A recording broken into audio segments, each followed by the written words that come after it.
کرنے کی توفیق عطا فرما، جس کے ذریعے سے علم دین کو عام کیا جا سکے، آمین۔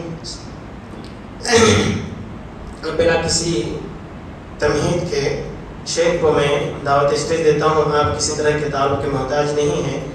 آپ سب جانتے ہیں ذمہ داروں نے مطالبہ کیا تھا کہ شیخ کے بارے میں بتائیں۔ شیخ پونا سے رہنے والے ہیں۔ آپ بنیادی طور پر ابتدائی دور سے علم دین حاصل نہیں کیے، بلکہ آپ نے انجینئرنگ وغیرہ مکمل کری اور پھر اس کے بعد علم دین حاصل کرنا شروع کیا، اور جہد مسلسل اور لگاتار کوششوں کے بعد اللہ رب العالمین نے آپ کو یہ مقام دیا۔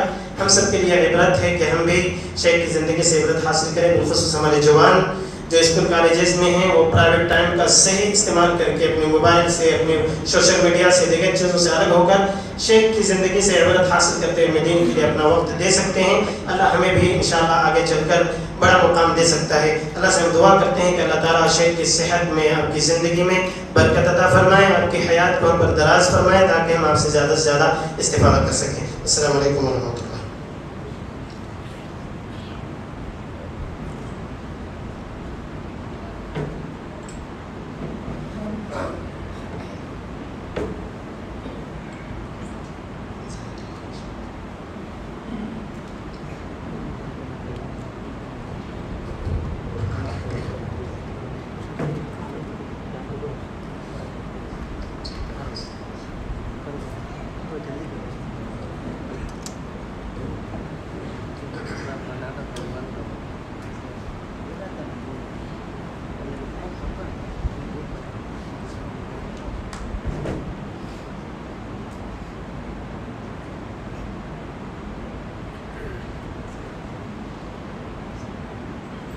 تھوڑا آگے آ جائیں، حرکت میں برکت ہے، آ جائیں، تھوڑا آگے آ جائیں، تھوڑا آگے آ جائیں۔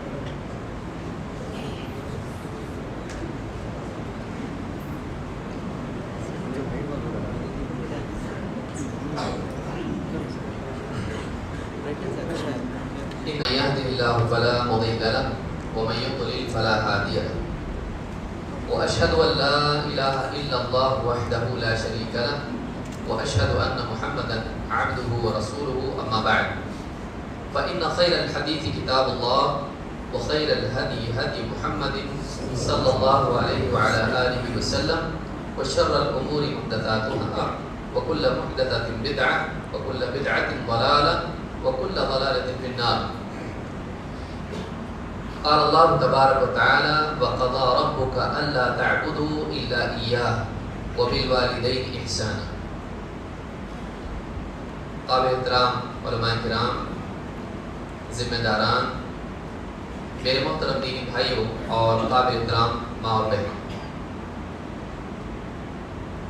آج ایک بہت ہی اہم عنوان پر کچھ باتیں قرآن و سنت کی، ان باتوں پر ہم غور کریں گے۔ سب سے پہلے تو خواتین سے میں معذرت کروں گا، بہت ممکن ہے انہیں لگے کہ بھئی عام طور سے جو عنوان ہوتا ہے ماں باپ کے حقوق، ماں باپ سے حسن سلوک، یہاں آپ نے ماں کو غائب کیوں کر دیا ہے، صرف باپ کے حقوق کیوں؟ اس میں کوئی شک نہیں ہے کہ ماں کا حق خدمت کے اعتبار سے، سلوک کے اعتبار سے باپ پر مقدم ہے،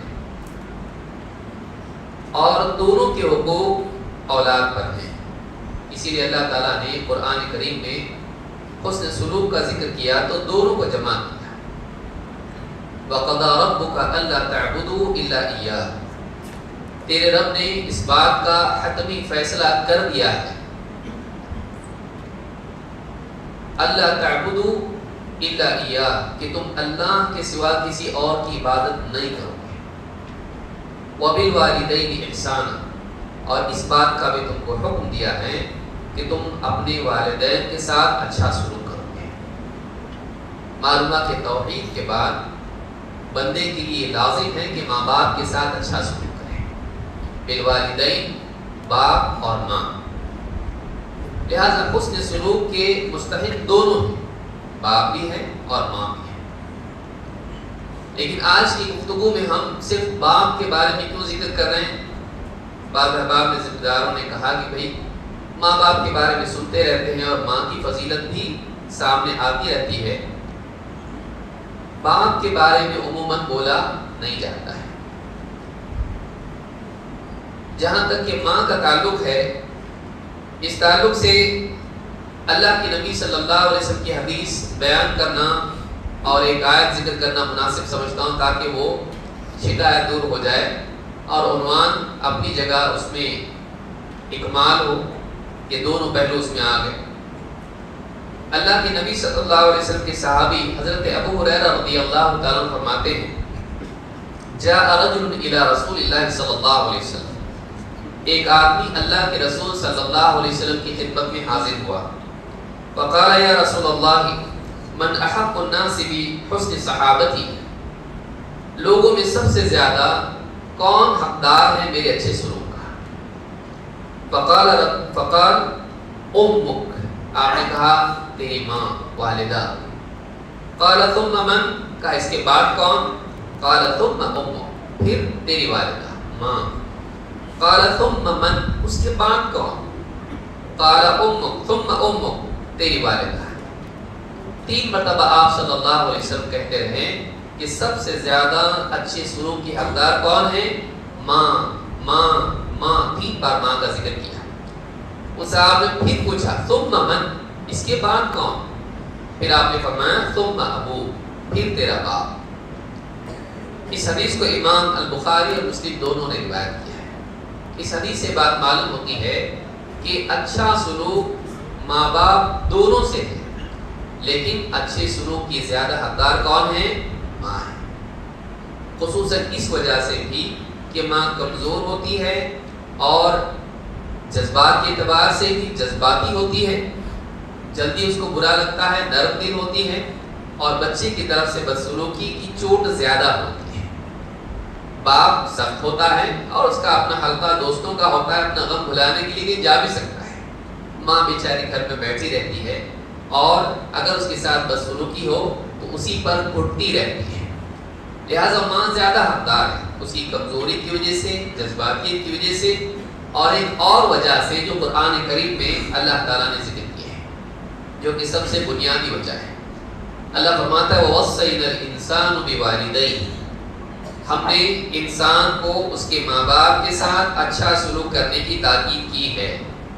حَمَلَتْهُ أُمُّهُ وَهْنًا عَلَى وَهْنٍ، کمزوری کے باوجود اس کی ماں اَنِشْكُرْ لِي وَلِوَالِدَيْكَ، لہٰذا تو، ہم نے اس بات کا حکم دیا ہے انسان کو کہ تو اَنِشْكُرْ لِي، میرا شکر کر، وَلِوَالِدَيْكَ، اور اپنے ماں باپ کا شکر کر، إِلَيَّ الْمَصِيرُ، پلٹ کے تجھ کو ہمارے پاس آنا ہے، میرے ہی پاس آنا ہے۔ یہ سورہ لقمان کی آیت نمبر 14 ہے۔ اس میں اللہ نے ذکر کیا کہ ماں کیا تکلیف برداشت کرتی ہے۔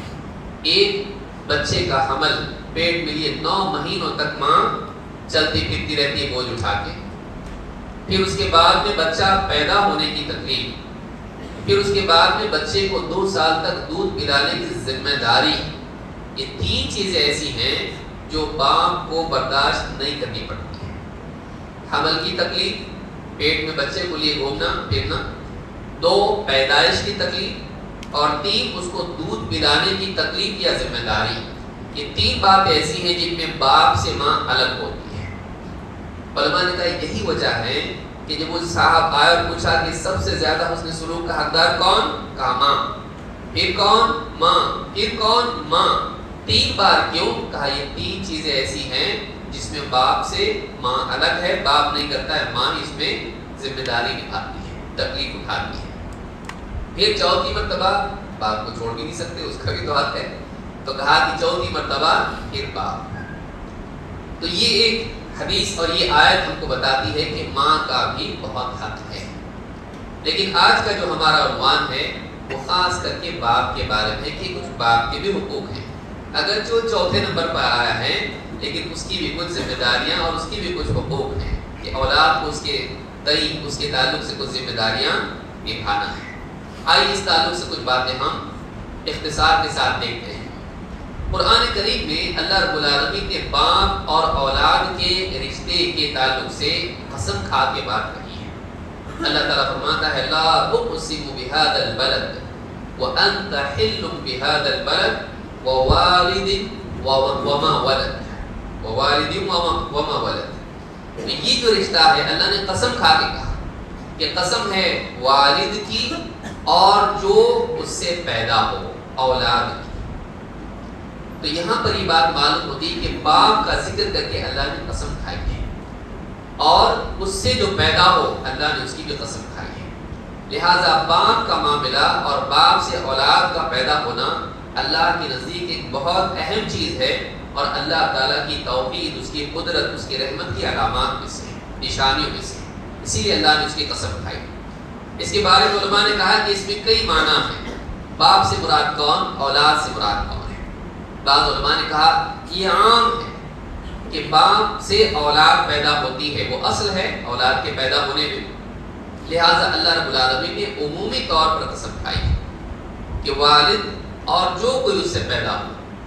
دوسرا قول علماء کا ہے کہ یہاں باپ سے مراد ابراہیم علیہ السلام ہے اور اولاد سے مراد ان کی اولاد اور خصوصاً محمد الرسول اللہ صلی اللہ علیہ وسلم کہ ابراہیم علیہ السلام ہی کی اولاد میں سے آپ ہیں، یہاں یہ مراد ہے. بعض علماء نے کہا کہ مراد آدم علیہ السلام ہیں اور پھر ان کی ساری ذریت اس میں وما ولد میں آتی ہے. بعض علماء نے یہ بھی کہا یہ ایک دم عام ہے، جو بھی والد ہے جس سے اولاد ہوتی ہے اور جو بھی اولاد ہیں جو باپ سے پیدا ہوتی ہے سب اس سے مراد ہے. لیکن حاصل اس کا یہ ہے اللہ رب العالمین نے اس رشتے کا ذکر اولاد باپ کا احترام کرے جو کہ آج کے دور میں کم ہوتا جا رہا ہے. آپس کی برابری کے نام پر آج باپ کے تعلق سے بھی اولاد جو ہے برابری والا معاملہ سمجھ رہی ہم دونوں برابر ہیں. ایسا نہیں ہے. تو چھوٹا ہے، باپ بڑا ہے. تیری عمر کتنی بھی بڑی ہو جائے، بوڑھا کیوں نہ ہو جائے، لیکن باپ ہمیشہ تجھ سے بڑا ہوگا. تیرے پاس کتنا ہی مال کیوں نہ آ جائے، باپ سے تو بڑا نہیں ہو سکتا ہے. بعض اوقات اولاد جب بعد میں بڑی ڈگری حاصل کر لی، اونچے چلے گئے، پیسہ خوب ہو گیا، سماج میں عزت بہت ہو گئی. باپ ویسا نہیں تھا. باپ محنت مزدوری کر کے پاس اس کو بڑا کیا، نہ اس کے پاس ڈگری، نہ اس کے پاس پیسہ، نہ اس کے پاس کچھ بھی. اب یہ بڑا بن گیا تو یہ کتنا بھی بڑا بن جائے، پوری دنیا کا حاکم کیوں نہ بن جائے، اس کا باپ اس سے بڑا ہی ہوگا. اس بات کو آدمی کو یاد رکھنا چاہیے کہ باپ کا حکم ماننا اور اس سے پہلے باپ کا احترام کرنا اس کے لیے ضروری ہے. طاؤس رحمۃ اللہ علیہ فرماتے ہیں من السنت ان یوقر اربع. سنت کے بعد بنیادی اصولوں میں سے یہ ہے کہ 4 لوگوں کی توقیر کرنا ضروری ہے. 4 لوگوں کا احترام کرنا، ان کا احترام کرنا، ان کی توقیر کرنا ضروری ہے. کون؟ العالم. نمبر 1 عالم کا احترام ضروری ہے. 2 وذو الشیبہ، بوڑھا انسان، اس کا احترام کرنا ضروری ہے. والسلطان، اور مسلمانوں کا حاکم، اس کا احترام کرنا ضروری ہے. والوالد، اور چوتھا کون؟ باپ، اس کا احترام کرنا ضروری ہے.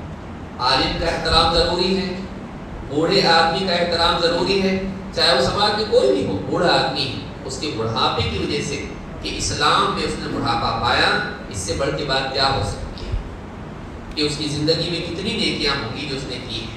بڑھاپے تک پہنچ گیا اور اسلام پر ہے، اس کے بڑھاپے اور اسلام کی وجہ سے اس کا احترام کیا جائے. 3 مسلمانوں کا جو حاکم ہے، کیونکہ سارے لوگوں کے حقوق ادا کرنا، ان کی خدمت کرنا، ان کے لیے ذمہ داری نبھانا، کھانا پینا اور یہ ساری چیزیں انتظامات کرنا، حکومت چلانا، ان کی حفاظت کے لیے انتظامات کرنا، یہ حاکم کرتا ہے. لوگ سوتے رہتے ہیں لیکن وہ جاگتا رہتا ہے، اس کا بھی احترام ہونا چاہیے. اور نمبر 4 باپ کا احترام ہونا چاہیے. باپ سے بدتمیزی نہیں کر سکتے. باپ کے ساتھ میں یعنی اس پہ ہاتھ اٹھانا تو بہت دور کی بات ہے.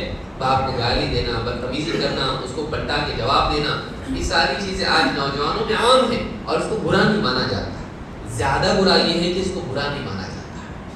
اس کا کام یہ ہے، نوجوان کا کام یہ ہے کہ باپ اگر اس کو راستے پر اگر تھپڑ بھی لگا دے تو چپ رہے باپ.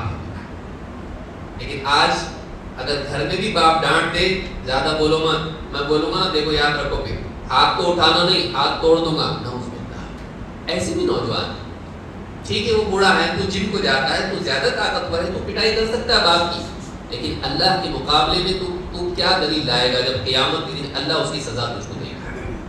لہٰذا باپ کا احترام کرنا، اس سے بدتمیزی نہیں کرنا۔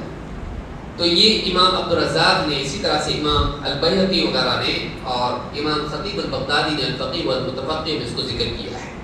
تو یہ چیز یہ ہے کہ ایک انسان باپ کا احترام کرے۔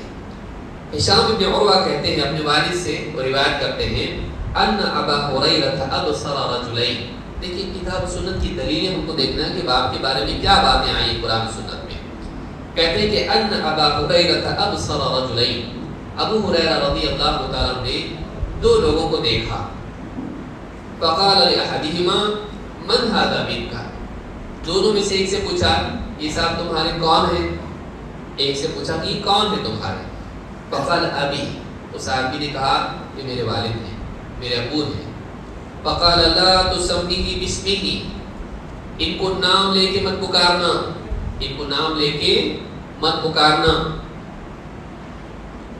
ولا تمشی امامہ، ان سے آگے مت چلنا۔ کبھی سوچا اس بارے میں کہ ان سے آگے مت چلنا، اور ولا تجلس قبلہ، اور ان سے پہلے مت بیٹھنا۔ کون کہہ رہا ہے؟ وہ صاحب کہہ رہے ہیں جن کی سب سے زیادہ حدیثیں آئی ہیں، اللہ کے نبی صلی اللہ علیہ وسلم کی سب سے زیادہ حدیثیں نقل کرنے والا کون ہے؟ میں زیادہ سوالات نہیں پوچھوں گا ورنہ گھبرا جائیں گے بھائی یہ بھی آگے سوالات پوچھیں گے، شیخ نے ویسی میرے آتی لوگ خوش ہوئے ہو گئے، چلو بھائی جان چھوٹی، اب سوالات نہیں آئیں گے۔ کہا کہ ان کا نام لے کے مت پکارنا، اور ان سے آگے مت چلنا، ان سے پہلے مت بیٹھنا۔ ہے ہمارے پاس یہ چیز؟ ابو ہریرہ رضی اللہ تعالیٰ عنہ کہہ رہے ہیں اس زمانے میں باپ کا مقام بادشاہ کی طرح تھا۔ آج ماں کا بھی اور باپ کا بھی، باپ حمال ہے اور ماں گھر کی کام کرنے والی ہے کہ نہیں؟ اللہ کے نبی صلی اللہ علیہ وسلم نے کیا کہا تھا؟ قیامت کی نشانی میں سے ایک نشانی کیا ہے؟ ان تلد الامۃ ربتہا، ایک روایت میں ان تلد الامۃ ربہا، کہ باندی غلام اپنی مالکن کو یا اپنے مالک کو جنم دے گی۔ مالک بن گیا ہے، باپ مال ہے، یہ تو جم میں جا کے وزن اٹھاتا ہے، باپ جا کے ترکاری اور یہ اور وہ اس کا وزن اٹھاتا ہے، اور سارے گھر کی حمالی باپ کرتا ہے۔ ماں گھر کے اندر کپڑے دھونا، برتن، چولہا چکی اور زمین صاف کرنا، فرش پوچھنا، یہ ماں کرتی ہے۔ یہ کیا کرتا ہے؟ یہ اس میں عیب نکالتا ہے، کپڑے ٹھیک سے نہیں دھولے، ہاں آپ نے یہ خریدا ٹھیک نہیں لایا، دیکھو یہ چیز کوالٹی اس کی کیسی ہے، یہ کوالٹی کنٹرول والا ہے گھر کے اندر، کام نہیں کرتا ہے۔ آج ہمارے گھروں کا یہ حال ہے۔ اس زمانے میں باپ بادشاہ کی طرح ہوا کرتا تھا، اسی لیے ابو ہریرہ رضی اللہ عنہ کہتے ہیں ان کا نام لے کے مت پکارنا۔ یہ انگریزوں کی تہذیب ہے جو باپ کو بھی نام سے پکارتے ہیں، جان، جانی، یہ اس زمان ان لوگوں کی تہذیب ہے، ہماری نہیں۔ ہمارے یہاں پر احترام کیا جاتا ہے بڑوں کا۔ تو باپ کے بارے میں کہا کہ ان کا نام لے کے مت پکارنا، اور ان کے آگے مت چلنا، ان سے پہلے مت بیٹھنا۔ یہ اس زمانے میں ہوتا تھا۔ امام البخاری نے اپنی کتاب الادب المفرد میں اس کو روایت کیا، اس کی سند صحیح ہے۔ باپ کی تمیز سے بڑھ کے آ گئی ہے کہ ایک انسان بدبخت ہے اگر اپنے باپ کو گالی دیتا ہے۔ عربی زبان میں سب کا مطلب صرف گالی نہیں ہوتا ہے، عربی زبان میں سب کا مطلب یا شتم کا مطلب ہوتا ہے کسی کے بارے میں ایسا تذکرہ کرنا جس میں اس کا عیب نکلتا ہو، کسی عیب سے اس کو جوڑنا، یہ سب ہوتا ہے۔ تو کسی کا تذکرہ ایسے طور پر کرنا کہ اس میں اس کو عیب لگایا جائے، یہ سب ہوتا ہے۔ اللہ کے نبی صلی اللہ علیہ وسلم فرماتے ہیں ملعون من سب اباہ، ملعون من سب امہ، وہ آدمی لعنت کا حقدار ہے، اس پر لعنت ہے، اس آدمی پر لعنت ہے جو اپنے باپ کو برا کہے، اپنے باپ کو گالی دے، اپنے باپ کو گالی دے، اور اس پر لعنت ہے جو اپنی ماں کو گالی دے، اس پر لعنت ہے جو اپنی ماں کو برا کہے۔ امام احمد نے اس کو روایت کیا اور یہ صحیح حدیث ہے۔ عبداللہ بن عمرو بن عاص رضی اللہ تعالیٰ عنہ کہتے ہیں ان رسول اللہ صلی اللہ علیہ وسلم قال من الکبائر شتم الرجل والدیہ، سامنے مجھے نہ ہوتا ایسا. آپ نے فرمایا من الکبائر شتم الرجل والدیہ، کبیرہ گناہوں میں سے ہے کہ ایک آدمی اپنے ماں، اس زمانے میں اس بات کا تصور نہیں تھا ایک اولاد اپنے ماں باپ کو برا بھلا کرے. کہا کہ اللہ کے رسول ایسا بھی ہو سکتا ہے؟ قال نعم یسب ابا الرجل فیسب اباہ، یہ کسی اور کے باپ کو گالی دے تو وہ جواب میں اس کے باپ کو گالی دے. ویسب امہ فیسب امہ، یہ کسی اور کی ماں کو گالی دے تو وہ بھی جواب میں اس کی ماں کو گالی دے. تو یہ ایسا ہے جیسے اپنے ماں باپ کو گالی دینا ہے. کیوں؟ اس لیے کہ شروعات اس نے کی اور نتیجہ وہاں تک پہنچا. تو معلوم بات کہ جو کسی چیز کا ذریعہ بنتا ہے اس کو کرنے والے کی طرح ہے. سد ذریعہ کے طور پر آدمی کو اس سے بچنا چاہیے اور فی نفسی ہی وہ برا ہے. تو ایک آدمی اگر ماں باپ کو گالی دینے کا ذریعہ بنتا ہے تو ایسا جیسے خود اپنے ماں باپ کو گالی دیتا ہے. اور آپ نے کیا کہا؟ اس پر لعنت ہے. اور آپ نے کہا کبیرہ گناہوں میں سے ایک آدمی اپنے ماں باپ کو گالی دے. اس حدیث کو بھی امام البخاری اور مسلم دونوں نے روایت کیا ہے. بلکہ ایک انسان اپنے باپ پر لعنت کرے. آپ دیکھیے کتنے لوگ ہیں، جھگڑا گھر میں ہوا جائیداد کی وجہ سے ہوا، یا اس کا رشتہ کہیں اور کرنا چاہ رہے ہیں، یہ کہیں اور چاہ رہا ہے اور ماں باپ بولے نہیں وہ لڑکی ٹھیک نہیں ہے، یا کچھ اور مسئلہ ہے، کام کاج کا مسئلہ ہے. گھر کے اندر اختلاف جب ہوتا ہے، گھر کے اندر ماں باپ ناراض ہوتے ہیں، بات بڑھتی چلی جاتی ہے اور باپ ڈانٹ دے، ماں ڈانٹ دے، پلٹا کے کتنا بولتا ہے. تو ایک بات بولے یہ 10 باتیں بولتا ہے، پوری زندگی کا گنا دیتا ہے. تم نے کیا کیا میرے لیے؟ جائیداد بھی نہیں تھی تمہارے پاس، میں نے کمایا، یہ سب کچھ کیا.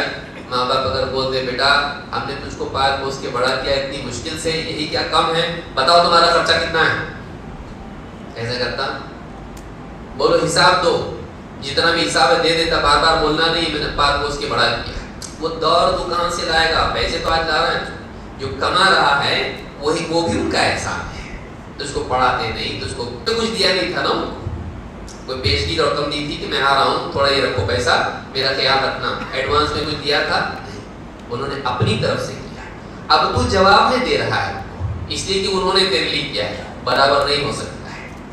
بدلے میں کیا ہوا معاملہ اپنی طرف سے کیے ہوئے معاملے سے کے برابر نہیں ہو سکتا ہے. بہت سارے نوجوان غصے میں آتے ماں باپ کو بدتمیزی کر کے گالیاں بھی دے دیتے ہیں، بری بری گالیاں دیتے ہیں. تو یہ چیز اچھی نہیں. لعنت کا حقدار ہوا آدمی. لعنت کا مطلب یہ ہوتا ہے کہ اللہ کی رحمت سے دور ہے، وہ اللہ کی رحمت کا حصہ نہیں ملے گا اس کو. اسی طرح سے ماں باپ پر لعنت کرنا. عبداللہ بن عمر رضی اللہ تعالیٰ عنہ سے روایت فرماتے ہیں اللہ کے رسول صلی اللہ علیہ وسلم نے ارشاد فرمایا ان من اکبر الکبائر ان یلعن الرجل والدیہ. کبیرہ گناہوں میں کبیرہ گناہ ہے، بڑے گناہوں میں سے بڑا گناہ ہے کہ آدمی اپنے ماں باپ پر لعنت کرے. قیل یا رسول اللہ کیف یلعن الرجل والدیہ. صحابہ نے پوچھا اللہ کے رسول آدمی اپنے ماں باپ پر کیسے لعنت کرے گا، کیسے لعنت کرے گا؟ قال یلعن ابا الرجل فیلعن اباہ. یہ کسی کے باپ پر لعنت کرے تو جواب میں وہ بھی اس کے باپ پر لعنت کرے. ویلعن امہ فیلعن امہ. یہ کسی کی ماں پر لعنت کرے تو بدلے میں جواب میں وہ بھی اس کی ماں پر لعنت کرے. تو ایسا آدمی بڑے سے بڑے کبیرہ گناہوں میں کبیرہ گناہ کا ارتکاب کرنے والا ہے. اس حدیث کو بھی امام بخاری مسلم نے روایت کیا ہے. یہ جو الفاظ ہیں امام ابو داؤد کی سنن سے لیے گئے ہیں. اسلام میں باپ کا حق یہ ہے کہ اولاد کو باپ سے جوڑا جائے. اس کا جب نام لیا جائے تو فلاں ابن فلاں کہا جائے. یہ حق ہے باپ کا. یہ حق ہے باپ کا کہ اولاد کے ساتھ میں باپ کا ہی نام جوڑا جائے. اللہ تعالیٰ قرآن کریم میں فرماتا ہے ادعوہم لآبائہم هو اقسط عند اللہ. لوگوں کو ان کے باپ کے نام سے پکارو، یہ اللہ کے نزدیک زیادہ انصاف کی چیز ہے. یعنی کسی کا نام جیسے اللہ کے نبی صلی اللہ علیہ وسلم کا نام کیا ہے؟ محمد ابن عبداللہ. اللہ کے نبی صلی اللہ علیہ وسلم محمد بیٹے عبداللہ کے. تو یہ جو نام دیا جائے گا کسی کا بھی نام دیا جائے گا فلاں ابن فلاں کہا جائے گا. تو وہ جو نام لیا جائے گا وہ اس کے باپ کا نام ہوگا، کسی اور کا نام اس کو نہیں دے سکتے ہیں۔ یہ بڑا مسئلہ عام طور سے آتا ہے کہ فلاں کو اولاد نہیں ہے تو ہم فلاں بھائی کا یا فلاں اجنبی بچہ ہم گود دینا چاہتے ہیں تاکہ ہماری تسکین ہو، ہم بچہ چاہتے ہیں، بچہ نہیں ہم لوگ، تو اب کیا کریں؟ تو بعض لوگ بچہ گود دیتے ہیں، لیکن اس میں کیا کرتے ہیں؟ پھر اس کے باپ کا نام بدل کے کسی اور کا نام اس کو دے دیتے ہیں، جو اس کا گارڈین ہوتا ہے اس کا نام اس کو دیا جاتا ہے۔ اسلام میں جائز نہیں ہے، اسلام میں صحیح نہیں ہے کہ کسی کا نام بدل کے، باپ کا نام بدل کے کسی اور کا نام اس کو دیا جائے۔ اللہ نے فرمایا ادعوہم لآبائہم هو اقسط عند اللہ، ان لوگوں کو ان کے باپ کے نام سے پکارو، یہ اللہ کے نزدیک زیادہ انصاف کی بات ہے۔ اسی آیت کی بنیاد پر بعض لوگوں نے، یعنی یہ بات علماء نے یہ بات کہی ہے کہ قیامت کے دن بھی لوگوں کو ان کے باپ کے نام سے پکارا جائے گا، کیونکہ اللہ کے نزدیک کی انصاف کی بات ہے دنیا میں بھی اور آخرت میں بھی۔ تو بعض لوگ کہتے ہیں نا کہ قیامت کے دن ماں کے نام سے پکارا جائے گا، نہیں، اس کی کوئی دلیل نہیں ہے۔ صحیح بات یہی ہے کہ لوگوں کو ان کے باپ کے نام سے پکارا جائے گا، اس باب میں حدیث بھی ہے۔ اللہ کے نبی صلی اللہ علیہ وسلم فرماتے ہیں من ادعا الی غیر ابیہ وهو یعلم انه غیر ابی فالجنۃ علیہ حرام۔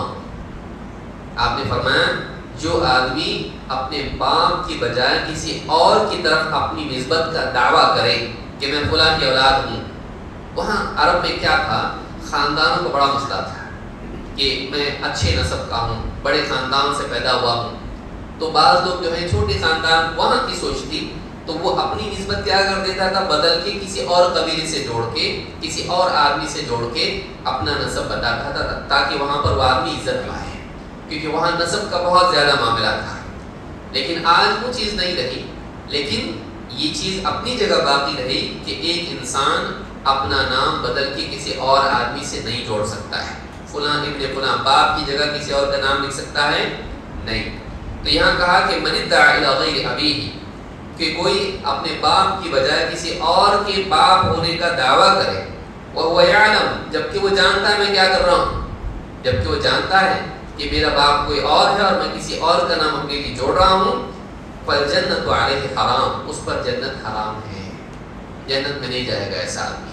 تو یہ جائز نہیں ہے، یہ جائز نہیں، نہ لوگوں کے لیے جائز ہے کہ کسی کے باپ کا نام بدل کے، دیکھیے اگر ایسا کرنے لگے تو لوگوں کی نکاح کا کتنا بڑا مسئلہ ہو جائے گا کہ بعض بہت ممکن ہے ایسے لوگوں سے نکاح ہونے شروع ہو جائیں جو ان کے لیے محرم، کیونکہ نسب کا سلسلہ ختم ہو گیا، معلوم نہیں پڑ رہا کون کس کی اولاد ہے، تو اس کے لیے رشتے ناطے سب بکھر جائیں گے، بگڑ جائیں گے۔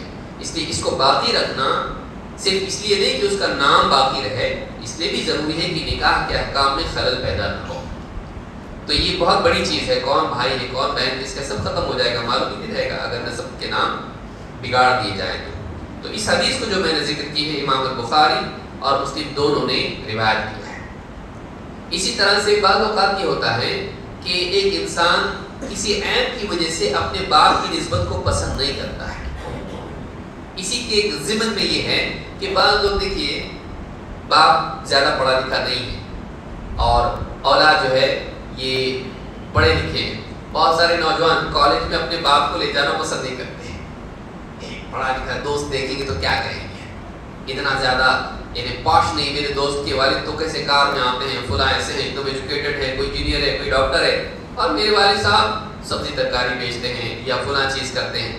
تو اپنی نسبت اپنے باپ سے جوڑنے کے لیے شرماتا ہے، اس کو شرم آنی چاہیے، باپ ہے وہ تیرا، اس کا نام تو اپنے سے ہٹا نہیں سکتا ہے اور اس کے ذریعے سے آج یہاں پہنچا ہے۔ تو کسی مسلمان کو چاہے اس کا باپ ایسا ہی کیوں نہ ہو، چاہے وہ کوئی جاب کرتا ہو، چاہے پڑھا لکھا نہ ہو، چاہے دیکھنے میں کیسا ہی کیوں نہ ہو، اس کو اپنے باپ سے نسبت جوڑنے میں شرمانا نہیں چاہیے، بلکہ اس کا احسان ماننا چاہیے۔ وہ اس کا مالک کی طرح ہے، اس کے لیے بادشاہ کی طرح ہے، اور ہر آدمی کو اپنے ماں باپ کے ساتھ میں یعنی ایسا تعلق کرنا چاہیے کہ وہ خوش ہے، یہ میرے ماں باپ ہیں، یہ میرے ماں باپ ہیں، چاہے وہ جیسے ہی کیوں نہ ہو۔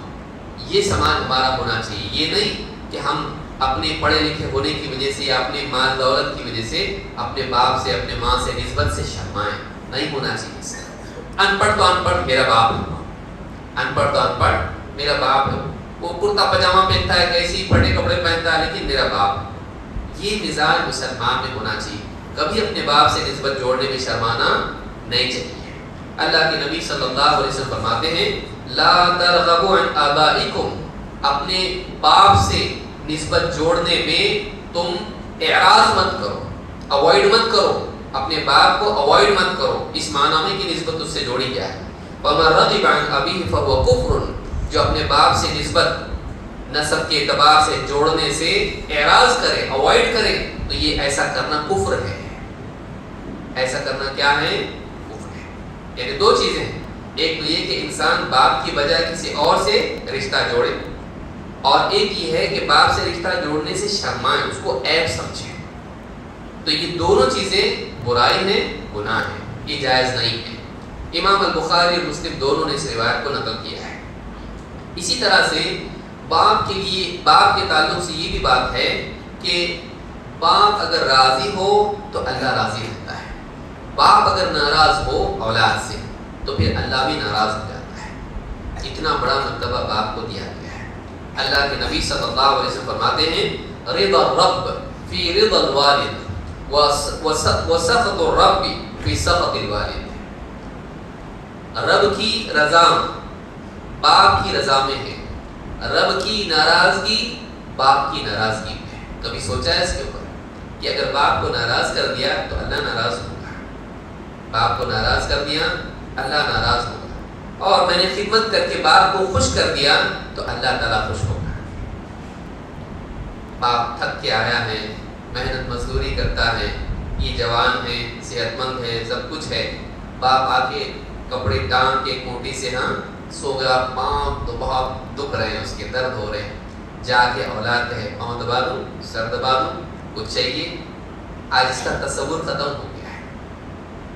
یہ سعادت ہے اولاد کی کہ جا کے پاؤں دبائے، سر کی مالش کر دوں، تھک گئے آج، پانی لاؤں، کچھ چاہیے، چائے چاہیے، کھانا چاہیے. کون؟ وہ تو بیوی بیچاری پوچھتی اس کا، وہ بھی جانتی کوئی نہیں تھے، تمہارے لیے میں ہوں اور میرے لیے تم. بس اولاد کچھ کام کی نہیں ہے. دن بھر آئینے کے سامنے کھڑا رہتا ہے، پھر باہر جا کے بھٹکتا رہتا ہے، پھر آنے کے بعد میں گھر میں کھانا مانگتا ہے، اور پھر دوستوں سے بات چیت فون پہ واٹس ایپ پہ چلتا رہتا ہے. سو جاتا ہے، نہ نمازوں کا پتہ ہے نہ کچھ. آج یہ حال ہے بہت سارے نوجوان، سارے نوجوان ایسے نہیں لیکن ایک بڑی تعداد ایسی ہے. کون ہے؟ سعادت ہے کہ وہ چاہے میرے والدین خوش ہو جائے، میرا باپ مجھ سے خوش ہو، کچھ ایسا کروں جس سے وہ خوش ہو جائے. باہر جا کے کس کس کو خوش کرنے کی کوشش کرتا ہے. گھر میں باپ موجود ہے، اس کے ذریعے سے تو اللہ کو خوش کر سکتا ہے. اس لیے کیا کہا رضا الرب فی رضا الوالد وسخط الرب فی سخط الوالد، کہ رب کی رضا والد کی رضا میں ہے، رب کی ناراضگی والد کی ناراضگی میں ہے. امام ترمذی اور حاکم نے اس کو روایت کیا، حدیث صحیح ہے. اسی طرح سے ایک اور حدیث میں آپ نے فرمایا طاعت اللہ طاعت الوالد ومعصیت اللہ معصیت الوالد. باپ کی فرما برداری اللہ کی فرما برداری ہے، باپ کی نافرمانی اللہ کی نافرمانی ہے. ہاں ان چیزوں میں جو جائز ہے.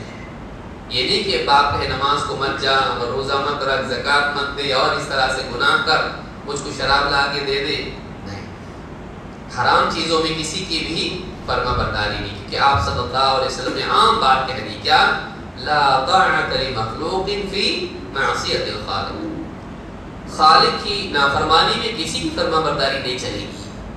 جس چیز سے اللہ نے منع کر دیا اس کے خلاف کسی کی بات نہیں مانی جائے گی. لیکن عام اس میں اگر باپ کہے بیٹا ذرا ایک گلاس پانی لے کر آؤ، تو کہ آپ خود ہی لے لو یا کسی اور کا آواز دے، تو یہ اچھی بات نہیں. اس کو اس نے حکم دیا کہ خود کرے. یہ سمجھے کہ میں اگر ان کی بات مانتا ہوں تو میں اللہ کو خوش کرنے والا بنوں گا. کیوں نہیں ہو سکتا ایسا؟ اتنا بزی ہے، اتنا بزی ہے، کوئی اتنا بزی نہیں ہوتا ہے. دوستوں کے لیے آدمی کر لیتا ہے بہت کچھ، دن بھر ان کے ساتھ گھومتا ہے گاڑی پہ، ہاں ذرا جا کے اپنے کو کچھ کام کرنا ہے، بٹ زیادہ ڈیٹیل بھی نہیں پوچھتا ہے کہاں جا رہے کیوں جا رہے. اب باپ اگر کہے ذرا آدمی کے ساتھ چل، ذرا کام ہے، کاغذات وغیرہ کر کے اس کے لیے آپ جاؤ، ایسا میرے کو بہت کام ہے. کیا کام ہے؟ اس کو دوستوں کے ساتھ بھٹکنا ہے دن بھر. اس کو کئی نوجوانوں کا حال یہ ہے.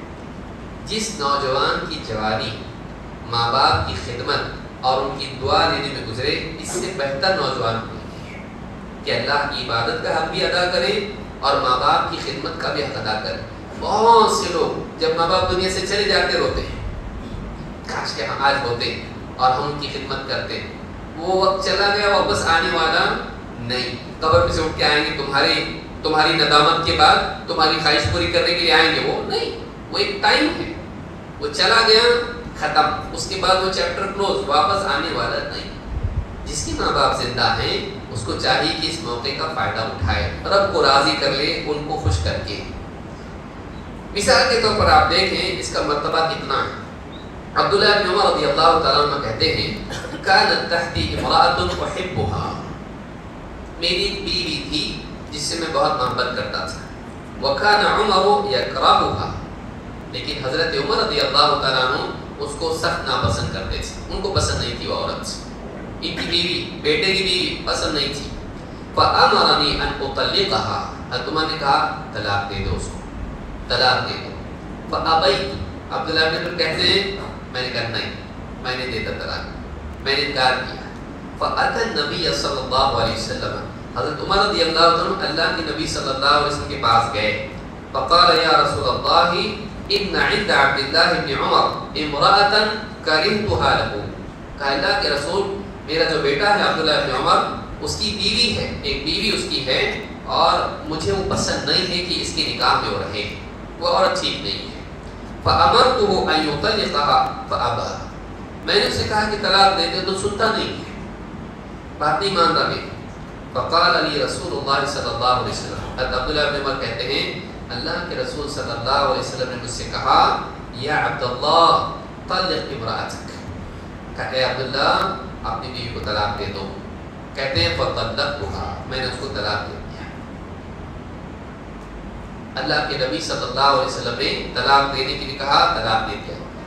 امام احمد، ابو داؤد، ترمذی، نسائی، ابن ماجہ اور ابن حبان نے اسے روایت کیا۔ بہت سارے لوگ گھبرا رہے ہیں کہ یہ کیا مسئلہ آ گیا، اب تو میرے گھروں کے اندر پریشانی ہو جائے گی، بھائی ذرا سے جھگڑے میں طلاق دے تو بول دیے تو کرنا پڑے گا۔ اس تعلق سے امام احمد ابن حنبل سے پوچھا گیا۔ ابن مفلح کہتے ہیں قال سندی سأل رجل لأبی عبداللہ، ایک شخص نے ابو عبداللہ، کون ہے یہ؟ امام احمد ابن حنبل کی کنیت سے، ان سے پوچھا فقال ان ابی یأمرنی ان اطلق امرأتی، میرے والد صاحب کہتے ہیں کہ میں اپنی بیوی کو طلاق دے دوں۔ قال لا تطلقها، کہا مت دے طلاق۔ امام احمد نے کیا کہا؟ طلاق مت دے۔ قال الیس عمر امر ابنہ عبد اللہ ان یطلق امرأته، کہا کہ حضرت عمر کو اللہ کے نبی صلی اللہ علیہ وسلم نے حکم نہیں دیا تھا کہ بیوی کو طلاق دے دو، اور انہوں نے طلاق دے دی۔ قال حتى يكون ابوك مثل عمر، کہا لیکن جب تیرا باپ عمر کی طرح ہو جائے تب کہنا۔ یعنی مسئلہ یہاں پر کیا ہے؟ ایک دیندار باپ جو بصیرت رکھتا ہو، بھلے برے کی تمیز رکھتا ہو، اور خیر چاہتا ہو اپنی اولاد کے لیے، اور دین کی بنیاد پر کہے یہ عورت میرے لیے اچھی نہیں ہے، تو ایسا رشتہ نہیں دیکھنا چاہیے۔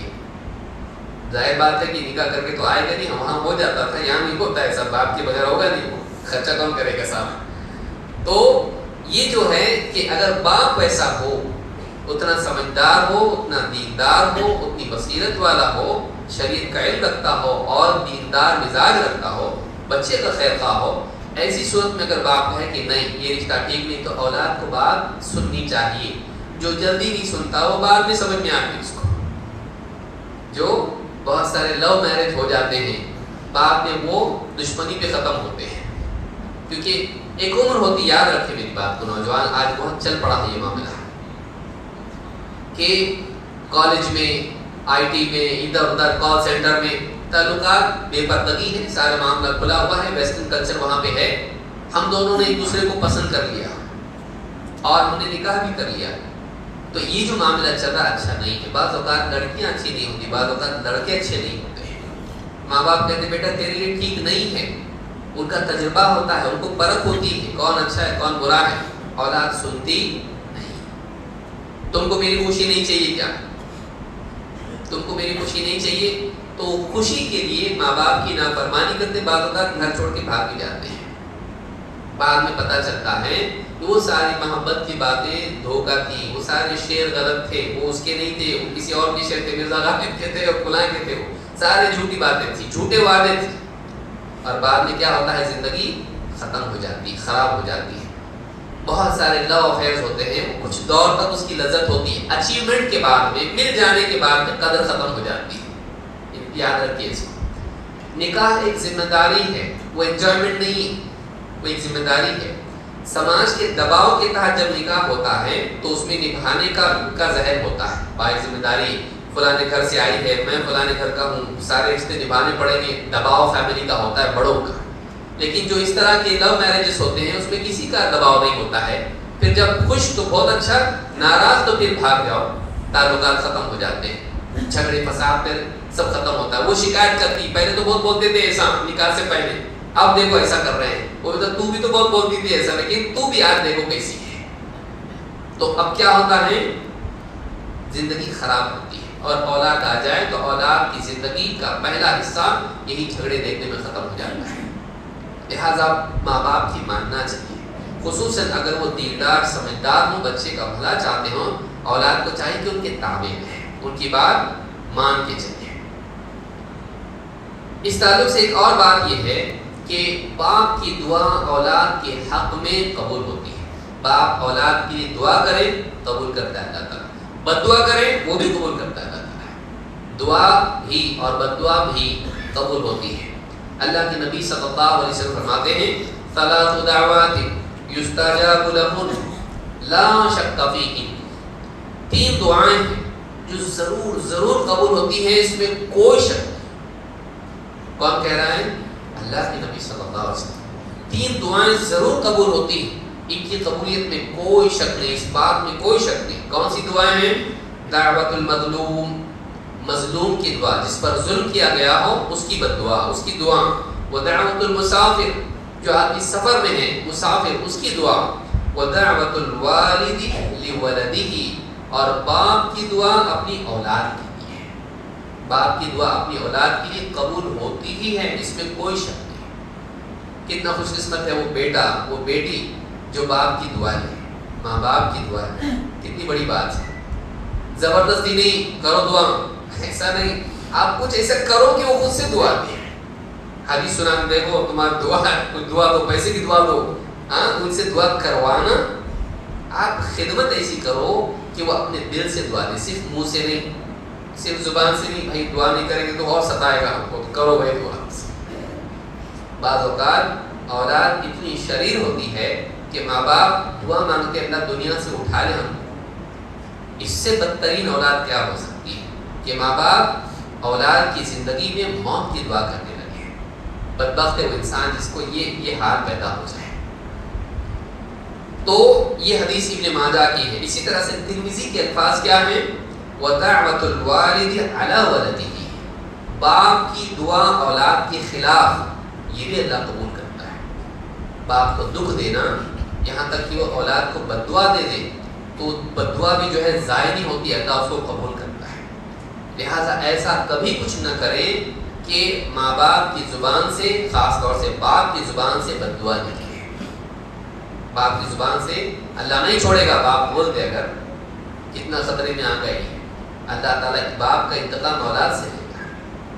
تو یہ جو چیز ہے اس کو یاد رکھنا چاہیے کہ ماں باپ کی بد دعا نہیں لینا، ان کی دعا لینا، ایسا کچھ خدمت ان کی کرنا کہ وہ دل سے دعا دیں۔ جسے میں نے کل بھی بتایا تھا، اور یعنی عام طور سے بات دیکھنے میں آتی ہے کہ بہت سارے لوگ ایسے ہوتے ہیں کہ ماں باپ کی خدمت کر کے ان کی دعا سے وہ ترقی کرتے ہیں جو اپنی صلاحیتوں سے نہیں کر پاتے ہیں۔ بھائی دنیا میں کمپٹیشن بہت ہے، آپ کے لیے کچھ جو ہے ایسی چیز ہونا چاہیے جو آپ کو اور آگے لے جائے، جو دوسروں کی صلاحیتوں سے بڑھ کے ہو، وہ غیبی طریقے سے مدد ہوتی ہے۔ وہ کیسی ہے؟ ماں باپ کی دعا لینا، ان کی خدمت کے ذریعے سے۔ باپ کے بارے میں حدیث میں اللہ کے نبی صلی اللہ علیہ وسلم نے فرمایا، الوالد اوسط ابواب الجنہ، باپ جنت کا سب سے عمدہ دروازہ ہے۔ اوسط کے معنی علماء کہتے ہیں سب سے بہترین، درمیانی بھی معنی ہو سکتے ہیں، لیکن صحیح معنی اس کے علماء نے کہے ہیں کہ اوسط ابواب الجنہ کا مطلب ہے سب سے مختار، سب سے عمدہ دروازہ جنت کا کون سا ہے؟ باپ، یعنی باپ کے ذریعے سے تو جنت میں جا سکتا ہے۔ سب سے اچھی اپرچونٹی تیرے لیے جنت میں جانے کی کون ہے؟ گویا کہ وہ تیرے لیے دروازہ ہے جنت میں جانے کے لیے۔ اور آپ نے فرمایا فَأَضِعْ ذَلِكَ الْبَابَ أَوْ احْفَظْهُ، تو اب یا تو اس دروازے کو برباد کر دے، یعنی اس موقع کو ضائع کر دے، یا پھر اس کی حفاظت کر، تیرے ہاتھ میں ہے۔ یہ موقع اللہ نے تجھ کو دیا ہے۔ اگر کسی کو زندگی میں اس کے باپ رہا، بعض اوقات تو بچپن میں وفات ہو جاتی، جیسے اللہ کے نبی صلی اللہ علیہ وسلم کی پیدائش سے پہلے وفات ہو گئی، لیکن بہت سے لوگوں کو باپ ماں ملتے ہیں، لیکن مل کے بھی نہیں ملنے جیسا ہوتا ہے، وہ قدر نہیں کرتے ہیں۔ کب قدر کرتے ہیں؟ جب وہ دنیا سے چلے جاتے ہیں۔ اب کیا ہوگا؟ جس کی زندگی میں ماں باپ موجود ہیں وہ ان کے ساتھ سلوک کرے۔ کہا کہ باپ جنت کے بہترین دروازوں میں سے ایک دروازہ ہے۔ اب تیرے لیے یعنی دیکھ تو اب کیا کرتا ہے، یا تو اس کو ضائع کر دے یا اس کی حفاظت کر، یعنی یا تو موقع کو ضائع کر دے یا تو موقع کا صحیح استعمال کر کے جنتی بن جا۔ اس حدیث کو امام احمد، ترمذی اور ابن ماجہ اور حاکم نے روایت کیا ہے۔ اسی طرح سے جنت میں اولاد باپ کے تابع، یہ بھی ایک بہت بڑی بات ہے کہ باپ اگر دیندار ہے اور اولاد اس سے نچلے درجے میں ہو تو اللہ تعالیٰ باپ کی خوشی کی وجہ سے اولاد کو بھی باپ کے درجے میں پہنچا دے گا۔ یہ باپ کی اہمیت ہے کہ یہ نیچے بھی رہا تو باپ کی وجہ سے اوپر جائے گا۔ قرآن میں اللہ نے بات بیان کی ہے۔ اللہ تعالیٰ قرآن کریم میں سورہ الطور آیت نمبر 21 میں فرماتا ہے وَالَّذِينَ آمَنُوا وَاتَّبَعَتْهُمْ ذُرِّيَّتُهُمْ بِإِيمَانٍ، اور وہ لوگ جو ایمان لائے اور ان کی ذریت، ان کی اولاد ایمان میں انہی کی پیروکار ہو، یعنی باپ کے پاس ایمان تھا، اولاد بھی ایمان والی تھی۔ وَاتَّبَعَتْهُمْ ذُرِّيَّتُهُمْ بِإِيمَانٍ أَلْحَقْنَا بِهِمْ ذُرِّيَّتَهُمْ، ہم ان کی اولاد کو، ان کی ذریت کو انہی کے ساتھ جوڑ دیں گے۔ وَمَا أَلَتْنَاهُمْ مِنْ عَمَلِهِمْ مِنْ شَيْءٍ، اور ان کے عمل میں سے کچھ کم نہیں کریں گے، یعنی اس کو نیچے نہیں لائیں گے اولاد کے ساتھ، بلکہ اس کی اولاد کو اس کے ساتھ اوپر اللہ تعالیٰ درجات دے گا اور اونچا کرے گا۔ تو باپ کی وجہ سے اولاد کا درجہ بھی جنت میں بڑھ جائے گا اگر وہ نیک ہو تو۔ نیک والدین کی کیوں کرے گا اللہ ایسا اس لیے کرے گا ان کے اکرام کے طور پر۔ نیک لوگ جو ہوں گے ان کے اکرام کے طور پر ایسا کرے گا، کیونکہ باپ کی جان اولاد میں ہوتی ہے، اس کو دکھ نہ ہو، اللہ تعالیٰ اس کو خوش رکھے گا اور اس کے ساتھ اولاد کو ملحق کرے گا۔ ابن عباس رضی اللہ تعالیٰ عنہ اس آیت میں اس کی تفسیر میں فرماتے ہیں والذین آمنوا واتبعناہم ذریاتہم بایمان، کہتے ہیں فقال ان اللہ تبارک وتعالی یرفع للمؤمن ذریتہ، اللہ تعالیٰ مومن کی خاطر اس کی اولاد کا درجہ بڑھا دے گا۔ وَإِن كَانُوا دُونَهُ فِي الْعَمَلِ لِيُقِرَّ اللَّهُ بِهِمْ عَيْنَهُ، چاہے وہ عمل میں باپ سے کم ہوں لیکن اللہ تعالیٰ اولاد کا مرتبہ بڑھا دے گا جنت میں، تاکہ اس کی آنکھیں ٹھنڈی ہوں، تاکہ اس کے دل کو سکون ملے۔ تو اس کی خاطر اللہ تعالیٰ ایسا کرے گا۔ کیوں؟ نیک باپ کی کتنی قدر کرنا چاہیے، نیک والدین کی کتنی قدر کرنا چاہیے کہ ان کی وجہ سے ہو سکتا ہے اللہ تعالیٰ ہم کو بھی اونچا مرتبہ دے دے۔ تو خاص طور سے نیک والدین کا بہت احترام، قدر کرنا چاہیے، اور کہیں ایسا عمل نہیں کرنا چاہیے کہ ہمارا رشتہ ان سے ختم ہو جائے اور ہم جہنم میں چلے جائیں ان سے بدسلوکی کر کے۔ امام ابن جریر الطبری نے اپنی تفسیر میں اس کو ذکر کیا اور اس کی اثر سند کے اعتبار سے صحیح ہے۔ اولاد باپ کی کمائی ہے، جیسے میں نے شروع میں کہا تھا کہ یہ مالک ہے، لیکن آج الٹا ہو گیا کہ اولاد کیا ہو گئی؟ مالک ہو گئی۔ اولاد باپ کی کمائی ہے، وہ مالک ہے اس کا۔ اچھا نہیں لگتا نا سننے؟ جب بڑھاپا ہوگا تو بہت اچھا لگے گا، جوانی میں اچھا نہیں لگے گا، بڑھاپے میں اچھا لگے گا۔ ہر انسان ہر چیز کو اپنی نسبت سے سوچتا ہے، لیکن بعد میں جب یہی حدیث سنے گا بڑھاپے میں کتنی اچھی حدیث، اب جلدی سمجھ میں نہیں آئے گی، کیونکہ اب باپ نہیں نا، اب اولاد ہے۔ انسان چاہتا ہے کہ دین پورا میرے حساب سے ہو، لیکن ایمان کا تقاضا یہ ہے کہ چاہے میٹھا ہو یا کڑوا ہو آدمی اس کو قبول کرے، کیونکہ وہ اس کے لیے اچھا ہے۔ جیسی مٹھائی پسند ہوتی ہے دوائی بھی کھانی پڑتی ہے، کیوں؟ اس لیے کہ اس میں فائدہ ہے، لذت نہیں لیکن اس میں کیا ہے، اس میں فائدہ ہے اور اس کے ذریعے اللہ شفا دیتا ہے۔ اللہ کے نبی صلی اللہ علیہ وسلم فرماتے ہیں ان اولادکم ہبۃ اللہ لکم، تمہاری اولاد اللہ کی طرف سے تمہارے لیے ہبہ تحفہ ہے۔ اللہ نے اولاد کس کو دی؟ باپ کو دی، کہا کہ اللہ کی طرف سے اولاد تمہارے لیے کیا ہے، اس لیے اللہ نے کیا فرمایا یہب لمن یشاء اناثا، اللہ تعالیٰ جس کو چاہتا ہے بیٹیاں دیتا ہے، وَيَهَبُ لِمَن يَشَاءُ الذُّكُورَ، جس کو چاہتا ہے بیٹے دیتا ہے، ہبہ میں، ہدیے میں، گفٹ کے طور پر۔ تو اولاد اللہ کی طرف سے ماں باپ کو دی ہوئی گفٹ ہے، اسی لیے کہا یَهَبُ لِمَن يَشَاءُ اناثا وَيَهَبُ لِمَن يَشَاءُ الذُّكُورَ، اللہ جس کو چاہتا ہے بیٹیاں تحفے میں دیتا ہے اور جس کو چاہتا ہے بیٹے تحفے میں دیتا ہے۔ آپ اس آیت میں غور کریں، علماء فرماتے ہیں اس میں اس بات کی دلیل ہے کہ جس عورت کو پہلے بیٹی دی گئی اس کی خیر کی علامت ہے، اس کی برکت کی علامات میں سے علامت ہے۔ واصلہ ابن اسقر رضی اللہ تعالیٰ عنہ کہتے ہیں کہ عورت کی برکت میں سے یہ بھی چیز ہے کہ اسے اللہ تعالیٰ بیٹا دینے سے پہلے بیٹی دے۔ لیکن آج معاشرے میں کیا ہے، نرس بھی ڈرتی بولنے کو بیٹی ہوئی، ہاں وہ ایک دوسرے کو دھکیلتی، تم جا کے بولو یہ بری خبر میں کیوں دوں، ہے نا؟ آدمی چاہتا کیا ہے، بیٹا ہونا چاہیے۔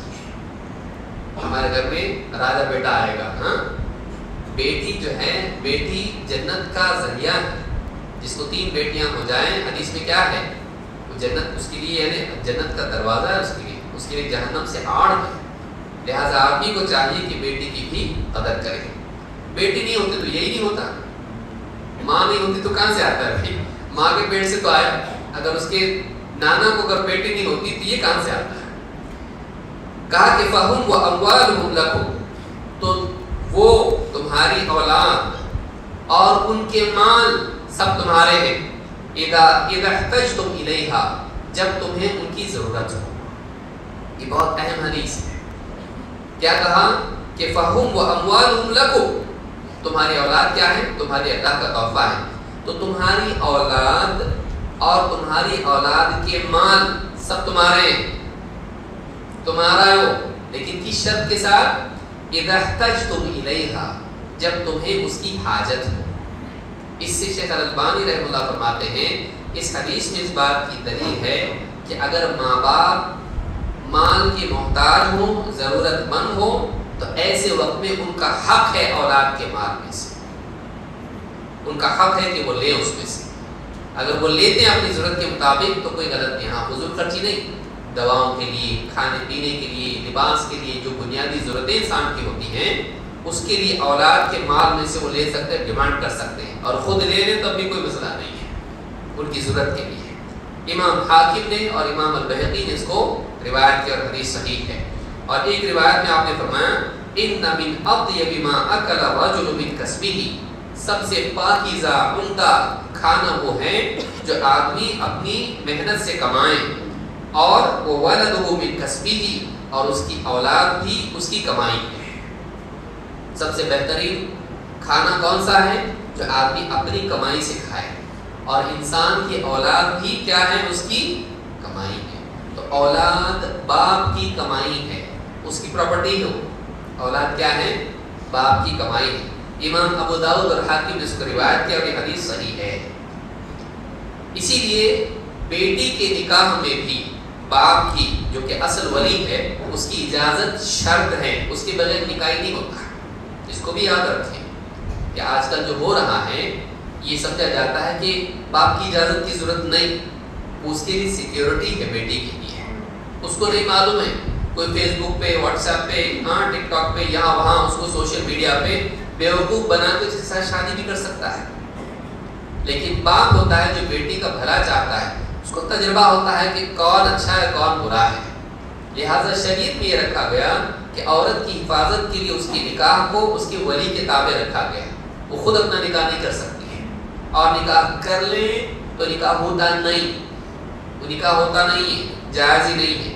اللہ کے نبی صلی اللہ علیہ وسلم فرماتے ہیں ایما امرأۃ نکحت بغیر اذن ولیہا، جو بھی عورت اپنے ولی کی اجازت کے بغیر نکاح کر لے، فنکاحها باطل فنکاحها باطل فنکاحها باطل، اس کا نکاح باطل ہے، اس کا نکاح باطل ہے، اس کا نکاح باطل ہے۔ کتنی مرتبہ کہا؟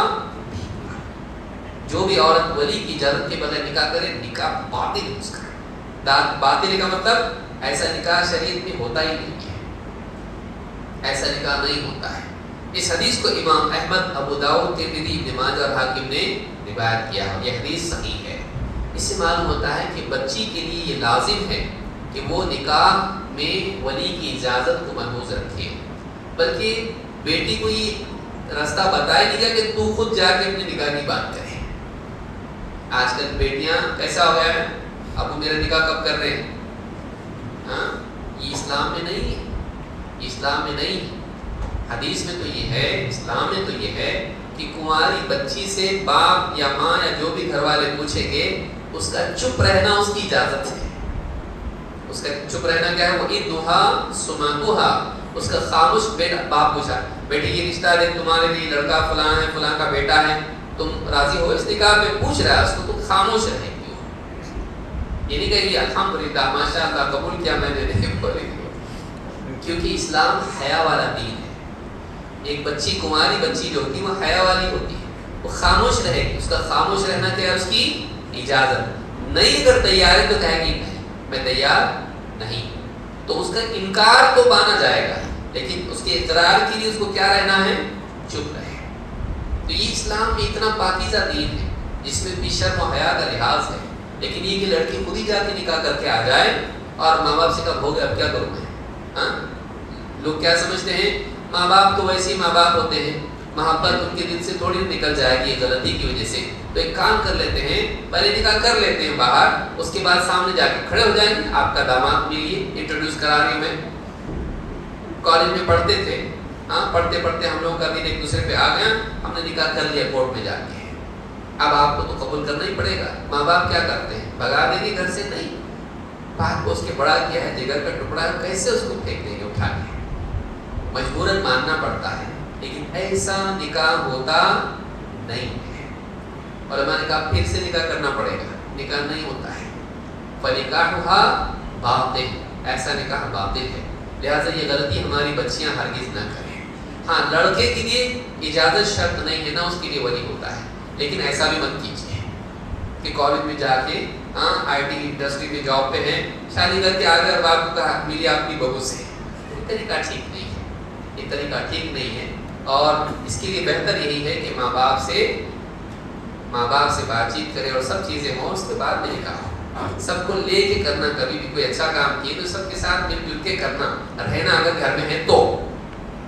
باپ کہے بیٹے تو جا، تو کمانے لگ گیا، سب کچھ ہے، میرے ساتھ مت رہے، اور میں تو دیکھوں گا بھی نہیں، اور جائیداد میں جب ہوگا مروں گا تب لینا، اب کچھ نہیں، تو چلے گا؟ باپ پہ راضی نہیں، تو خود کماتا ہے، تو کیوں رہے اس کے گھر میں؟ جا اپنا گھر لے، اپنے پیسے سے لے، تو بول سکتا ہے، شکایت کر سکتا ہے، وہاں برابر ہوتا ہے، ایسا کیسا میرا کون دیکھے گا، ہاں، میرا خیال نہیں، تو ماں باپ کا بھی تو خیال کر، ماں باپ کا بھی دھیان رکھ، ایسی غلطی نہیں کرنا۔ آج کل یہ ماحول بڑھتا جا رہا ہے، اس سے بچنا چاہیے۔ اسی طرح سے باپ کو اختیار ہے کہ وہ اولاد کو دیا ہوا ہدیہ واپس لے لے، باقی کہیں جائز نہیں ہے، باپ کو حق ہے اس بات کا۔ اللہ کے نبی صلی اللہ علیہ وسلم فرماتے ہیں لا يحل لأحد ان يعطي العطية فيرجع فيها، کسی کے لیے حلال نہیں کہ وہ کسی کو کوئی عطیہ دے، گفٹ دے، ہدیہ دے اور واپس اس میں واقع ہو، یعنی واپس اس کو لے یا اس میں خود استفادہ اس سے کرے، جائز نہیں ہے۔ الا الوالد فيما يعطي ولده، سوائے باپ کے کہ وہ ہدیہ دیا ہے اور خود اس سے فائدہ اٹھائے، اس میں واقع ہو۔ وَمَثَلُ الَّذِي يُعْطِي الْعَطِيَّةَ فَيَرْجِعُ فِيهَا كَالْكَلْبِ يَأْكُلُ، اور اس آدمی کی مثال جو ہدیہ دے اور پھر واپس ہدیہ خود استعمال کرے یا اس کو لے لے یا اس میں یعنی فائدہ اٹھائے، اس کی مثال ایسی ہے جیسے کوئی کتا ہو جو کھاتا ہے، حَتَّى إِذَا شَبِعَ، کھانے کے بعد وہ کتا جب پیٹ بھر گیا اس کا، تو قَا، اس نے قے کر دی، ثم عاد اور پھر واپس اس قے میں آیا، فرجع فی قیئہ اور اسی قے کو چاٹنے لگا۔ کتنی بری مثال ہے۔ تو کہا ہدیہ دے کے واپس لینا یا اس میں واپس آنا ایسے ہے جیسے قے کر کے کتا اس کو واپس سے چاٹتا ہے۔ لیکن یہ چیز باپ کے لیے کیا ہے؟ جائز ہے کہ اولاد کو ہدیہ دے اور خود اس سے فائدہ اٹھائے یا اس کو واپس لے لے، کہ اس کو اجازت ہے۔ اس حدیث کو امام احمد اور نسائی کی روایت کی اور اس کی سند صحیح ہے، یہ حدیث صحیح ہے۔ باپ کی ضرورت میں اولاد اس کی مدد کرے۔ عبداللہ بن عمر رضی اللہ تعالیٰ عنہ کہتے ہیں ان رجلا اتى النبي صلی اللہ علیہ وسلم، ایک آدمی اللہ کے نبی صلی اللہ علیہ وسلم کی خدمت میں حاضر ہوا، فقال یا رسول اللہ ان لی مالا وولدا، اے اللہ کے رسول میرے پاس مال بھی ہے اور مجھے اولاد بھی ہے، وَإِنَّ وَالِدِي يَحْتَاجُ مَالِي، لیکن میرے والد صاحب بھی ہیں اور وہ میرے مال کے ضرورت مند ہیں۔ میرے پاس مال ہے، میری اولاد ہے، میری بھی فیملی ہے، لیکن والد صاحب بھی زندہ ہیں اور ان کو میرے مال کی ضرورت ہے۔ قال انت ومالک لوالدک، تو بھی اور تیرا مال بھی تیرے باپ کا ہے، تو بھی اور تیرا مال بھی کس کا ہے؟ تیرے باپ کا ہے، والد کا ہے۔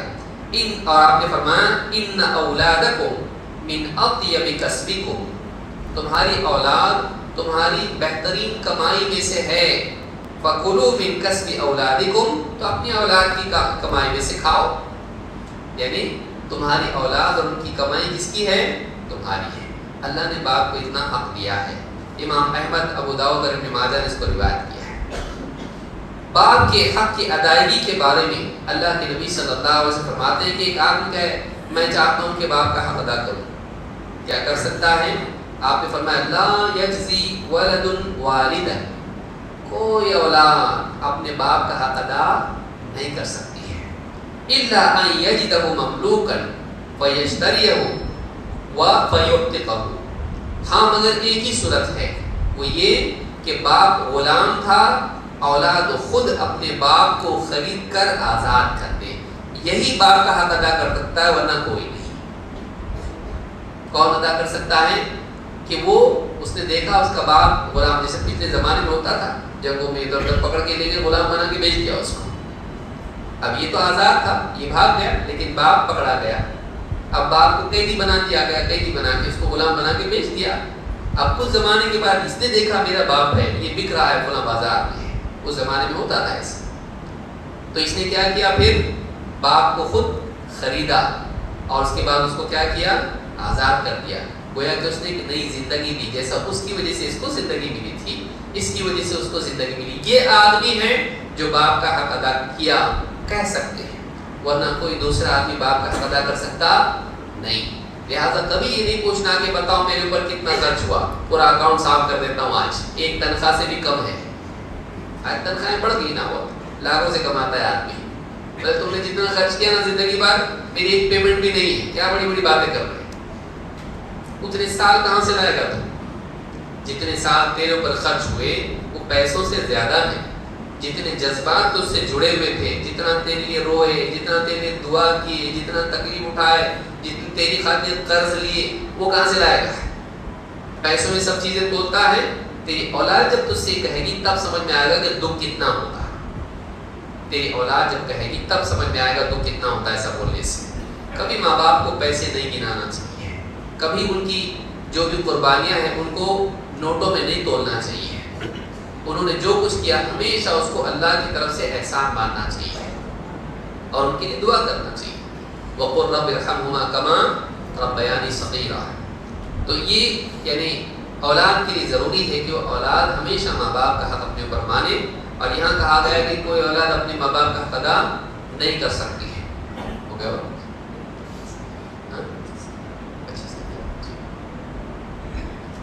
اولاد باپ کی طرف سے حج کرنے کی صورت بھی حدیث میں ملتی ہے۔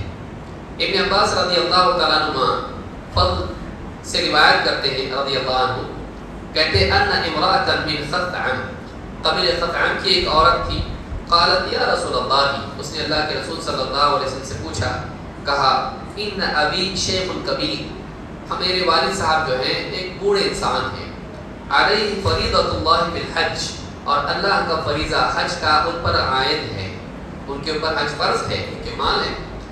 وَهُوَ لَا يَسْتَطِيعُ أَن يَسْتَوِي عَلَى ظَهْرِ بَعِيرِهِ، لیکن ان کا حال یہ ہے کہ وہ ٹھیک سے اونٹ پہ اپنے بیٹھ نہیں سکتے، وہ سوار نہیں ہو سکتے۔ أَفَأَحُجُّ عَنْهُ، کیا میں ان کی طرف سے حج کر سکتی ہوں؟ فقال ہاں، سے حج ادا ہو جاتا ہے۔ ایک روایت میں آپ نے فرمایا فَإِنَّهُ ہوتا تو تم اس کی طرف سے ادا کر دیتی تو وہ ادا ہو جاتا، لہٰذا تم اپنی بات کہیں۔ اسی طرح سے باپ کی طرف سے اولاد اگر 100 صدقہ کرے تو اولاد کی طرف سے یہ ثواب جاتا ہے۔ اگر 100 نظر کے ہوں، نظر کا اگر باپ نے نظر کی ہے کہ میں فلاں کام ہوا تو میں روزہ رکھوں گا، اگر وہ وفات ہو جائے تو اولاد وہ روزہ باپ کی طرف سے اور ماں کی طرف سے بھی رکھ سکتی ہے۔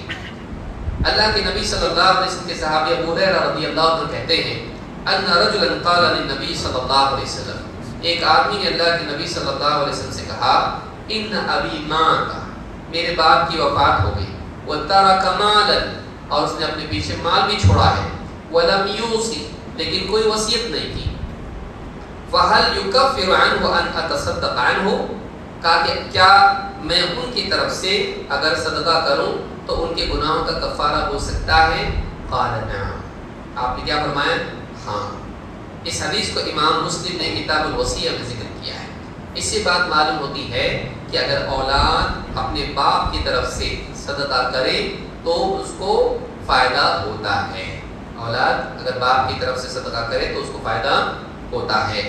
اسی طرح سے عبداللہ بن عمرو بن عاص رضی اللہ تعالیٰ عنہ کہتے ہیں ان العاص ابن وائل نظر فی الجاہلیۃ ان ينحر 100 بدنہ، عاص ابن وائل نے جاہلیت میں ایک نظر کی تھی کہ وہ 100 اونٹ ذبح کریں گے۔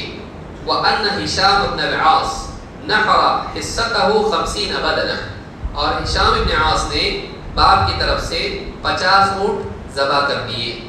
وَأَنَّ عُمَرًا سَأَلَ النَّبِيَّ صلی اللہ علیہ وسلم عن ذلك، عمر نے یہ بات اللہ کے نبی صلی اللہ علیہ وسلم سے پوچھی، فقال اما ابوک فلو كان اقر بالتوحید فصمت وتصدقت عنه نفعه ذلك، اگر تیرا باپ توحید کا اقرار کرتا تھا اور تو اس کی طرف سے روزے رکھتا اور صدقہ کرتا تو اس کو فائدہ ہوتا ہے، یعنی اگر باپ مسلمان ہو اور اولاد اس کی طرف سے روزہ رکھے اور اولاد اس کی طرف سے صدقہ کرے تو اس کا فائدہ ہوتا ہے۔ ہاں لیکن علماء نے ابن عباس اور حضرت عائشہ رضی اللہ تعالیٰ عنہ نے روزوں کے بارے میں قید یہ لگائی کہ جو ولی روزہ رکھے گا وہ کون سے روزے ہوں گے؟ نذر کے روزے ہوں گے، فرض روزے کے بارے میں نہیں ہے، نہ نفل روزوں کا ذکر ہے، بلکہ وہ قید کون سی ہے؟ نذر والے روزے۔ ابو داؤد کے الفاظ، مسند احمد کی حدیث ہے، ابو داؤد کے الفاظ ہیں انه لو كان مسلما فاعتقتم عنه او تصدقتم عنه او حججتم عنه بلغه ذلك، اگر تمہارا باپ مسلمان ہوتا اور تم اس کی طرف سے غلام آزاد کرتے یا صدقہ کرتے یا حج کرتے تو اس کو اس کا ثواب پہنچتا۔ اس سے ایک بات معلوم ہوتی ہے کہ ماں باپ اگر کسی کے انتقال کر جائیں، اولاد ان کی طرف سے اگر صدقہ کرتی ہے تو اس کا فائدہ ماں باپ کو ہوتا ہے، جو نہیں کر پائے ان کے لیے کا آپشن بچا ہوا ہے کہ وہ یہ کر سکتے ہیں۔ امام ابو داؤد نے اس کو روایت کی اور یہ حدیث حسن درجے کی ہے۔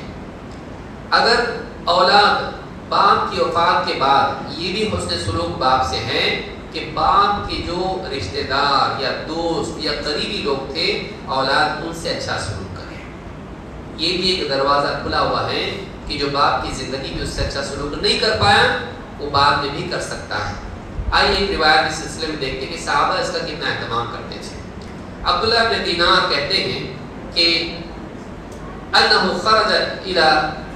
ابن عمر کے بارے میں کہتے ہیں انه كان اذا خرج الى مكة كان له حمار يتروح عليه، عبداللہ ابن عمر رضی اللہ تعالیٰ عنہ جب مکہ کے لیے سفر پر نکلتے تو ان کے پاس ایک گدھا تھا جس پر وہ آرام کے لیے، جسے اونٹ سے تھک جاتے تو اس پر سوار ہو جاتے ہیں آرام کے لیے، کہتے کہ اذا مل رکوب الراحلۃ، جب وہ اونٹ اپنے یعنی اونٹ پر سوار ہو کر تھک جاتے تو اتر کے اپنے گدھے پر سوار ہوتے تھوڑے آسانی کے لیے. وعمامۃ یشد بها رأسہ، اور ان کے پاس ایک امامہ تھا جو اپنے سر پر باندھ لیتے تھے. فبینا ہوا یوما علی ذلک الحمار، ایک دن وہ اسی طرح سے سفر میں تھے اور اپنے گدھے پر سوار تھے. اذ مر بہ اعرابی، تو ایک دیہاتی آدمی پاس سے گزرا. بطریق مکہ فسلم علیہ عبداللہ، مکہ ہی کے راستے پر تھے. عبداللہ ابن عمر نے اس کو سلام کیا. فسلم علیہ عبداللہ فقال الست ابن فلان ابن فلان، اس آدمی سے دیہاتی سے انہوں نے کیا کہا عبداللہ ابن عمر نے، تم فلان ابن فلان کے بیٹے ہو نا؟ فقال بلى، ہاں اسی کا بیٹا ہوں، فلان کا بیٹا ہوں. فاعطاه الحمار، کہا یہ گدھا تم لے لو، جو ان کی راحت کے لیے سواری کے لیے استعمال کرتے تھے، کہا یہ تم لے لو. اور وقال اركب هذا، کہا اس پہ سوار ہو جاؤ، اس پہ تم سوار ہو جاؤ، شاید پیدل ہوگا تو کہا یہ لے لو، تم اس پہ سوار ہو جاؤ، جاؤ اس پہ. والعمامہ، اور کہا اپنا امامہ جو ہے، کہا اشدد بها رأسك، لو یہ امامہ میری طرف سے لو، باندھو اپنے سر پہ. دھوپ ہوتی تھی اس زمانے میں، اپنے آپ کو بچانے کے لیے سر پہ امامہ باندھتے تھے. اپنی سواری بھی دی اور کہا یہ امامہ لو. اور امامہ اس طرح سے دینا عزت بھی ہوتی ہے، پگڑی باندھنا کسی کو عزت ہوتی ہے. کہا اس کو سر پہ باندھ دو، اس کو دے دیا. فقال له بعض اصحابه غفر الله لك، ساتھ میں لوگ تھے، کہا اللہ آپ کی مغفرت کرے. انهم الاعراب وانهم يرضون باليسير، دیہاتی لوگ ہیں، تھوڑا بہت بھی دی تو خوش ہو جاتے ہیں، تھوڑا بہت کچھ بھی دے دیا تھوڑی چیز پہ بھی خوش ہو جاتے ہیں. اعطيت هذا الاعرابي حمارا كنت تروح عليه، اپنا جو ہے گدھا دے دیا جس پر آپ راحت کے لیے سواری کرتے تھے اتنی مشکل سفر میں. وعمامة كنت تشد بها رأسك، اور اپنا امامہ جو سر پہ باندھے تھی وہ دے دیا آپ نے اس کو. وانما كان هذا يرضى بدرهم او درهمين، ایک دو درہم بھی دے دیتے نا خوش ہو جاتا تھا. اتنا دیا آپ اس کو، کیوں دیے ایسا؟ فقال عبد الله انی سمعت رسول اللہ صلی اللہ علیہ وسلم یقول، میں نے اللہ کے رسول صلی اللہ علیہ وسلم کو فرماتے سنا، ان من ابر البر صلۃ الرجل اہل ود ابیہ بعد ان یولی، نیکیوں میں سے بہت بڑی نیکی یہ ہے کہ آدمی اپنے باپ کے چاہنے والے، جن کو باپ چاہتا تھا، اس کے قریبی دوست، ان کے ساتھ احسان کا سلوک کرے، ان سے رشتہ جوڑے، ان سے اچھا سلوک کرے جبکہ اس کا باپ دنیا سے چلا جائے. وَإِنَّ أَبَاهُ كَانَ صَدِيقًا لِعُمَرَ ابن الخطاب رضی اللہ عنہ، اور اس کا باپ میرے باپ عمر ابن خطاب رضی اللہ عنہ کا دوست تھا. وہ خود بھی دوست نہیں تھا، کون تھا؟ دوست کا بیٹا. تو باپ کے دوست کے بیٹے کے ساتھ یہ سلوک ہے. سوچیے وہ لوگ باپ کے ساتھ کیسا سلوک کرتے ہیں. آج تو باپ کے ساتھ بھی ایسا سلوک نہیں ہے، سوچنے کی چیز ہے. ہو گیا. تو یہ جو سلوک ہے والدین کے ساتھ میں کرنا چاہیے. اور بھی باتیں ہیں انشاءاللہ علماء بتاتے رہیں گے آپ کو کہ اولاد کے لیے چاہیے کہ اپنے والدین کے ساتھ اچھا سلوک کرے اور باپ کے احترام میں کوئی کمی آنے نہ دے. ماں کے ساتھ حسن سلوک میں کوئی کمی نہ کرے. باپ کا ادب، ماں کے ساتھ نرمی، اس خاص اصول یاد رکھنا ہے. ماں کے ساتھ نرمی کا سلوک کرے، اس کا دل نہیں دکھائے. اور باپ